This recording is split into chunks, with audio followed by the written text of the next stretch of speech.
Et très souvent, il y a des femmes qui m'appellent pour me dire, ah, vraiment, mon mari est infidèle. Et je ne sais pas quoi faire. Je ne sais pas si vous avez vraiment des conseils à me donner. Ou bien est-ce que vous pouvez me dire ce que je dois faire face à une situation? Très souvent, ce que je dis aux gens, ah, je dis, ma chère, c'est toi qui vis dans ton foyer. C'est toi qui connais ton mari. C'est toi qui connais tes attentes par rapport à ta vie de couple.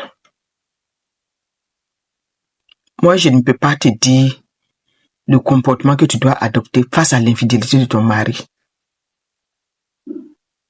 Si tu vois que tu peux supporter, il n'y a pas de problème.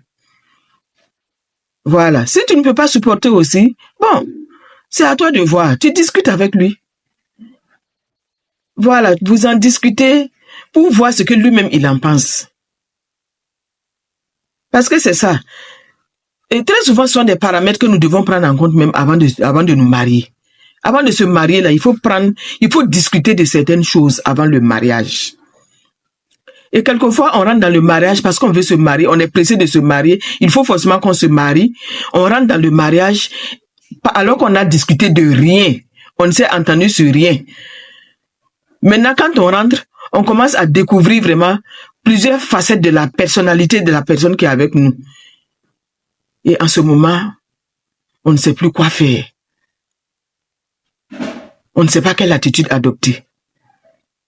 Donc, c'est pour simplement dire que, avant de rentrer dans le mariage, là, discuter de beaucoup de choses. Que chacun décrive sa conception du mariage. Qu'est-ce qu'il entend par le mariage? Qu'est-ce qu'il pense de certaines valeurs? Les valeurs morales telles que la fidélité, telles que la confiance, telles que l'honnêteté. Qu'est-ce que chacun en pense? Maintenant, si vous voyez que effectivement vous êtes sur la même longueur d'onde par rapport à beaucoup de choses, bon, vous vous engagez. Mais vous ne connaissez pas la personne. Vous ne savez même pas qui elle est. Ou bien vous vous dites non, je peux accepter.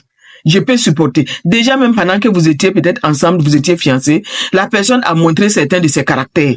Vous n'avez rien dit parce que vous voulez vous marier. Maintenant, vous rentrez dans le mariage et vous voulez que la personne change. Ah, ça là, ce n'est pas facile.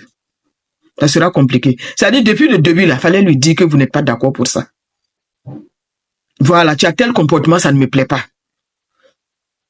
Il faut réellement que si tu veux qu'on s'entende, c'est bon d'essayer de voir comment est-ce que tu peux changer. Vous discutez de ça. Et maintenant, quand vous voyez qu'effectivement la personne est prête à changer son attitude, est prête à changer son comportement, vous vous engagez. Mais si vous n'avez rien dit, vous ne parlez pas, vous ne dites rien, vous rentrez. Maintenant, quand vous rentrez, après vous vous plaignez. Pour dire, ah vraiment, ce comportement-là ne me plaît pas, cette attitude. Mais toi, tu étais où depuis longtemps? Et puis tu n'as pas parlé de ça. C'est maintenant que tu parles de ça. Soyons réalistes. Voilà.